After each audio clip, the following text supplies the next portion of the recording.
claim that Islamic law یا شریعہ is barbaric legal system. یہ بھی کچھ دنوں پہلے ایک شخص نے اعتراض کیا تو میں نے کہا چلے آپ کے سامنے شیئر کرتا ہوں، اور انہوں نے کچھ ایگزامپلس دی کہ جی دیکھو آپ چور کا ہاتھ کاٹ رہے ہو، آپ زانی کو قتل کر رہے ہو، مطلب یہ کیا طریقہ ہے؟ آپ مطلب ایک نے قتل کیا، اب ضروری ہے اس کو بھی قتل کرنا ہے آگے سے؟ چور نے چوری کیا، اب ضروری ہے اس کا ہاتھ کاٹنا ہے، اس کو تم جیل بھیج دو، اس میں کیا ہے؟ تو یہ تو اسلامک لا تو بڑا باربیرک ہے، یہ تو ٹھیک نہیں ہے.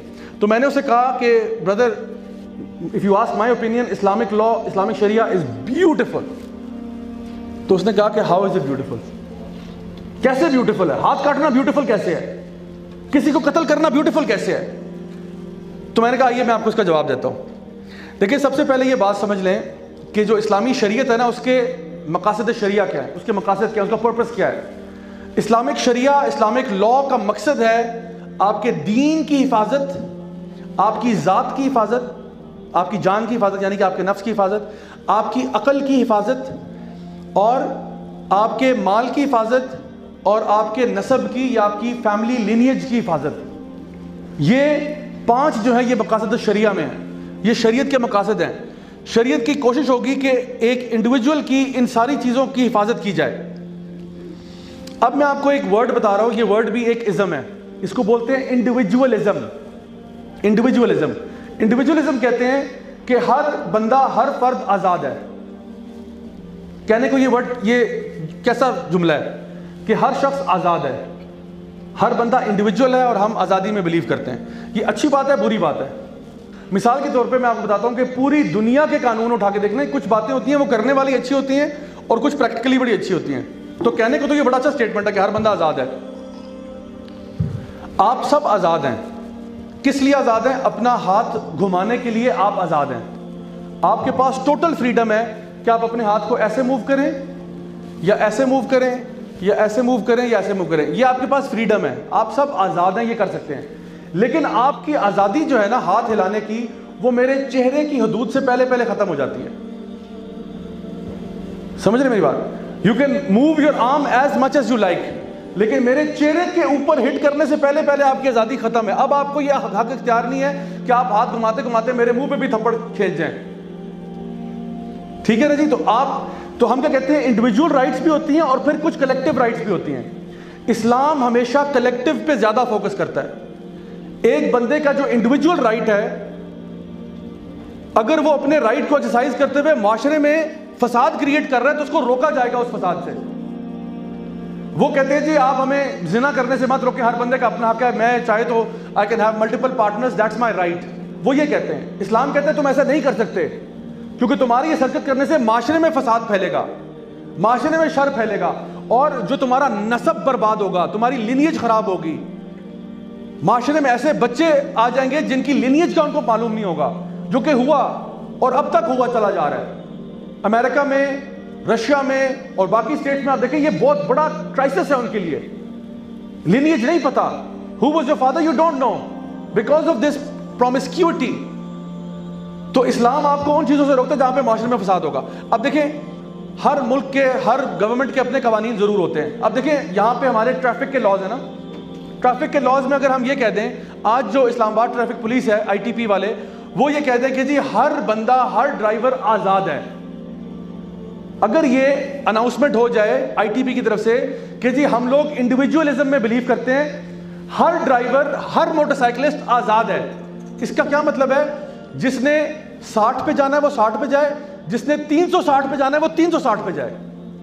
آپ یہاں پہ فراری، لیمبورگینی رکھ لیں، سوزوکی ہایابوسا بائک رکھیں اور آپ پورے بلو ایریا میں جو ہے نا بھگاتے پھریں اس کو جس مرضی سپیڈ پہ. اور ٹریفک لائٹ پابندی کرنی بھی آپ کا حق ہے. آپ کرنا چاہتے ہیں 100 بسم اللہ، نہیں کرنا چاہتے تو آپ آزاد ہیں. اگر یہ ITP اناؤنسمنٹ کر دے تو اس سے معاشرے میں خیر آئے گی یا شر آئے گا؟ شر آئے گا. تو ITP نے کیا کیا؟ آزادی دے کے کیا کیا؟ باقیوں کا بیڑا غرق کر دیا. اگر لوگ یہ کہتے ہیں کہ جی ہر بندے کو سب کچھ کہنے کا حق حاصل ہے، ہم ٹوٹل فریڈم آف سپیچ میں بلیو کرتے ہیں. تو اسلام میں ہم فریڈم آف سپیچ میں تو بلیو کرتے ہیں، لیکن فریڈم ٹو انسلٹ میں ہم بلیو نہیں کرتے. آپ کو کوئی حق حاصل نہیں ہے کہ آپ دوسرے کو انسلٹ کریں، دوسرے کو بلا بھلا کریں، اسپیشلی کسی کے نبی کو، کسی کے رسول کو، بیش کرنا. ہمیں تو ہمارا دین سکھاتا ہے کہ ان کے خداؤں کو بھی برا بھلا مت کہو، کیونکہ جواب میں وہ تمہارے خدا کو برا بھلا کہیں گے. تو جب آپ یہ بات کرتے ہو کہ جی انڈیویجول رائٹس، تو ہم کہتے ہیں انڈیویجول رائٹس ہیں، لیکن اگر اس سے معاشرے میں فساد ہو رہا ہے تو پھر اس کو روکا جائے گا. اب آپ نے کہا جی چور کی پھر ہاتھ کیوں کاٹتے ہو؟ آئیے میں بتاتا ہوں کیوں کاٹتے ہیں. اسٹیٹسٹکلی یہ بات ثابت ہے کہ جتنے چور چوری کرتے ہیں اور پھر جیل جاتے ہیں اور پھر رہا ہو جاتے ہیں، ان میں سے 75 to 80% دوبارہ چوری کرتے ہیں. کیوں؟ کیونکہ ان کو پتا ہے کہ چوری کر کے زیادہ سے زیادہ کیا ہوگا، ہاتھ پہ تھپڑ پڑے گا، چلو بیٹا نکلو یہاں سے. ایک بندہ پورے ملک کو بھی لوٹ جائے نا، تب بھی کیا ہوگا، تھوڑا سا تھپکی دی، چلو بھائی کوئی بات نہیں، خیر ہے. جب پتا چلے گا کہ جی چوری کرنے پہ ایک خاص مقدار سے اوپر کا اماؤنٹ سے چوری کیا، یہ نہیں کہ چاکلیٹ چوری کرنے پہ بھی ہاتھ کاٹنے کا حکم ہے، ایسا نہیں ہے. اب یہ نہیں کہ آپ چاکلیٹ چوری کرنا شروع کر دیں. تو ایک خاص مقدار سے اوپر کا اماؤنٹ چوری کرنے پہ ہاتھ کاٹنے کا حکم شریعت میں اس لیے ہے کہ جب اس ایک کا ہاتھ کٹے گا نا تو معاشرے میں کوئی 20,000 لوگ چوری کرنے سے رک جائیں گے. عام طور پہ یہ جو لبرل طبقہ ہے وہ سمپتھائز کرتا ہے چور کے ساتھ کہ دیکھو بیچارہ، وہ پیچھے سے کوئی سیڈ میوزک لگا دیتے ہیں، دیکھو وہ بیچارہ، اس کی بیوی ہے، اس کے بچے ہیں، اب اس کا ہاتھ تم کاٹو گے، پھر وہ ڈرامیٹک سین کریٹ کرتے ہیں. اب اس کا دکھا رہے کہ وہ بیچارہ بغیر ہاتھے کیا کرے گا، اس کے بچے بل بلا رہے ہوں گے، رو رہے ہوں گے، ابا ابو بھی رو رہے ہیں، آنکھوں سے آنسو ہے. تو وہ سارے ایک ڈرامہ کریٹ کرتے ہیں کہ سارا کا سارا بیچارہ وکٹم تو یہ ہے. میں کہہ رہا ہوں ذرا سین کو چینج کریں. جس کی چوری اس نے کی تھی، امیجن کریں کہ یہ کوئی بیچارہ فوجی ریٹائرڈ مطلب سپاہی تھا جس نے اپنی پوری زندگی محنت کر کے کوئی 5-5.5 لاکھ روپے اکٹھا کیا. کیوں؟ کہ میں بچوں کو پڑھا دوں گا، بیٹی کی شادی کر دوں گا، یہ اس کا ویژن تھا. اس چور نے اسی کی چوری کی. کیونکہ عام طور پہ جب چوری کرتے ہیں تو وہ کسی بڑے جگہ پہ ہاتھ نہیں ڈالتے، کیونکہ پتہ کہ ان کے اثر و رسوخ ہو گئے، وہ پکڑوا لیں گے ہمیں. اس جگہ پہ ہاتھ ڈالتے ہیں جو یا مڈل کلاس یا لوور مڈل کلاس ہو، کہ یہ کہاں پکڑے گا ہمیں، ہمارے پاس زیادہ، ہمارا پلہ زیادہ بھاری ہے. تو اس نے اس بیچارے سپاہی کی چوری کی، اور وہ بیچارہ اب بچوں کی ایجوکیشن بھی نہیں کرا سکتا، بیٹی کی شادی بھی نہیں کرا سکتا. اس بیچارے غریب سے کوئی نہیں پوچھ رہا کہ بھئی اب آپ کیا کریں گے، لیکن سمپتھائز کر رہے ہیں اس چور کے ساتھ. میں کہتا ہوں اگر ایک کا ہاتھ کٹے گا نا تو معاشرے میں ہر بندہ 10,000 مرتبہ سوچے گا کہ بھئی میں چوری کروں کہ نہ کروں. کیونکہ اگر کر لی میں نے اور میرا ہاتھ کٹ گیا تو مجھے ہاتھ قیمتی ہے کہ نہیں ہے. لوگ رک جائیں گے. زانی کی سزا کوڑے ہے اگر وہ شادی شدہ نہیں ہے. زنا کرنے والا جس کی شادی نہیں ہوئی بھی اس کی سزا کوڑے ہے، 100 کوڑوں کی سزا ہے. جو شادی شدہ کر رہا ہے اس کی سزا جو ہے وہ موت ہے، سنسار کیا جائے گا اس کو. اب آپ کہتے ہیں سنسار کرنے میں کیا ہے جی، سٹوننگ میں کیا خوبصورتی ہے؟ آپ کہہ رہے ہیں اسلامک شریعہ is beautiful. What's so beautiful about stoning somebody to death? The point is کہ امریکہ میں ایک ریسرچ ہوا جہاں پہ انہوں نے پوچھا ہسبینڈ سے اور وائف سے جنہوں نے چیٹ کیا تھا، یعنی کہ جن پہ چیٹ ہوا تھا، یعنی ان ہسبینڈ سے جن کی وائفز نے ان پہ چیٹ کیا، یا ان وائف سے جن کے ہسبینڈ نے ان پہ چیٹ کیا اور فرار ہو گئے. تو ان سے پوچھا گیا کہ اگر آپ کو یہ چوائس دی جائے کہ اس دن جس دن آپ کو یہ پتا چلا تھا اس دن آپ کو یہ خبر ملتی کہ آپ کے ہسبینڈ یا وائف نے چیٹ کیا ہے، یا یہ خبر ملتی کہ وہ مر گئے ہیں، تو آپ کون سی خبر پسند کرتے؟ سب نے یہی جواب دیا کہ کاش ان کے مرنے کی خبر مل جاتی، کیونکہ کم از کم ہمارے دل میں عزت سے مرتے وہ. لیکن اب جو انہوں نے کیا ہے نا، اس سے نہ صرف مجھے اثر ہوا ہے، میرے بچوں پہ اثر ہوا ہے، میرے پیرنٹس کو اثر ہوا ہے، ان کے پیرنٹس کو بھی اثر ہوا ہے کہ ہمارا بچہ اتنا خبیث کیسے پیدا ہو گیا. سب کو آپ نے فتنے میں ڈال دیا ہے، سب کو فتنے میں ڈالا ہے. اور جو غیر شادی شدہ ہے اس کے بارے میں فقہا نے کچھ بحث کی. انہوں نے کہا کیوں اصل میں سزا ہے؟ غیر شادی شدہ کو کوڑے اس لیے کیونکہ وہ اپنی ٹیمپٹیشن ڈیزائر پر قابو نہیں پا سکا. جو شادی شدہ تھا اس کے پاس تو آلریڈی کوئی بندہ تھا اپنے ٹیمپٹیشنز اور ڈیزائرز کو پورا کرنے کے لیے، لیکن اس کے باوجود وہ باہر گیا، اس لیے سزا زیادہ سخت ہے. زانی جو ان میرڈ ہے اس کو اسی لیے کوڑے مار کے بھیج دیا، لیکن جو شادی شدہ تھا اس کو سنسار کس لیے کیا؟ کیونکہ اس کے پاس تو آلریڈی کوئی شخص تھا. اور میں آپ کو بتاؤں کہ جب یہ چیز معاشرے میں، اور اس لیے کہا کہ سب کے سامنے کرو کہ لوگوں کی کچھ تعداد دیکھے اس معاملے کو، تاکہ ان کے اندر ایک ڈیٹرنس پیدا ہو جائے.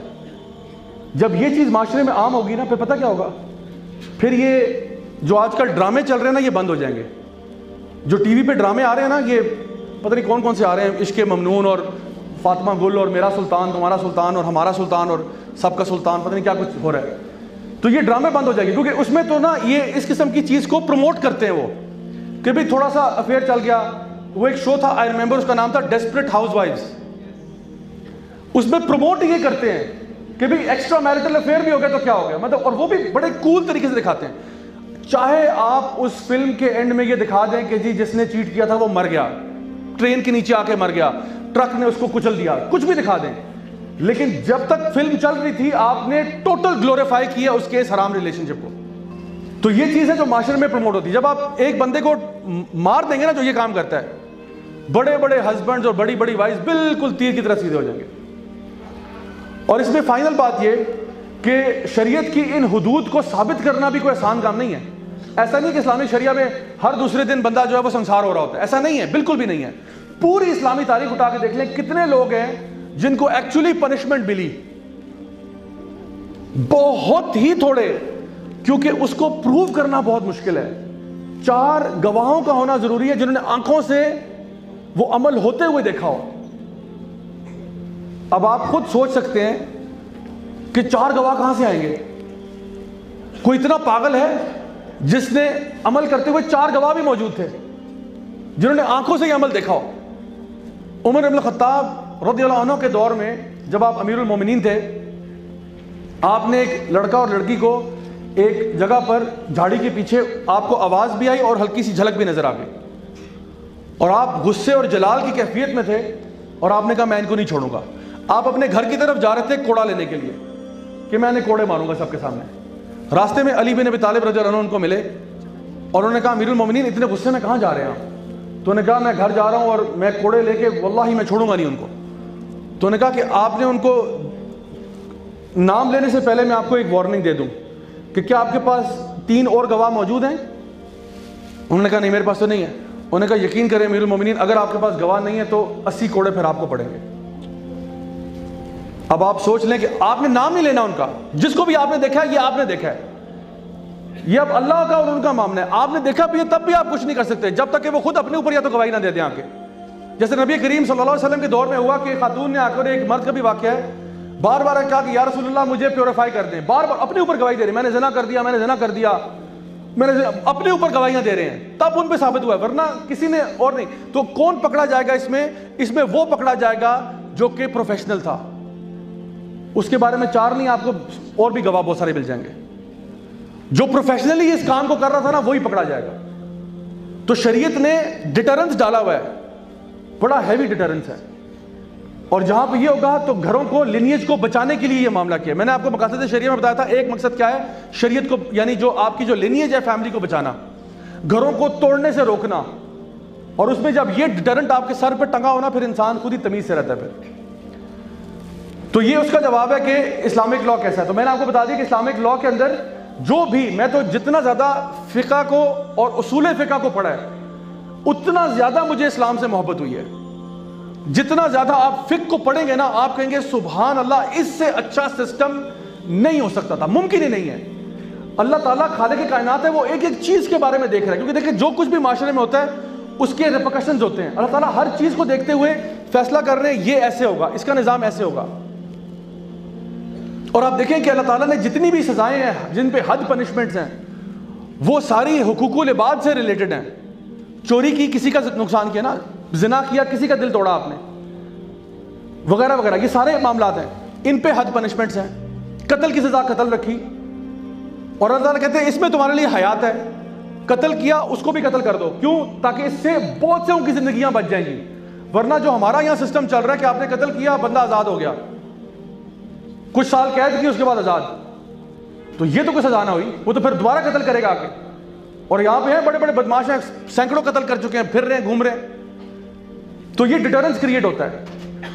تو یہ جب معاشرے میں اس قسم کی چیز پیدا ہوگی تو بہت سے لوگوں کے گھر بچ جائیں گے اور ایک امن کا نظام قائم ہو جائے گا. یہ اصل مقصد ہے شریعت کا. تو جب بھی آپ اس کو ڈیٹیل میں پڑھیں گے، جتنا زیادہ پڑھیں گے اتنا زیادہ آپ کو فائدہ ہوگا انشاءاللہ.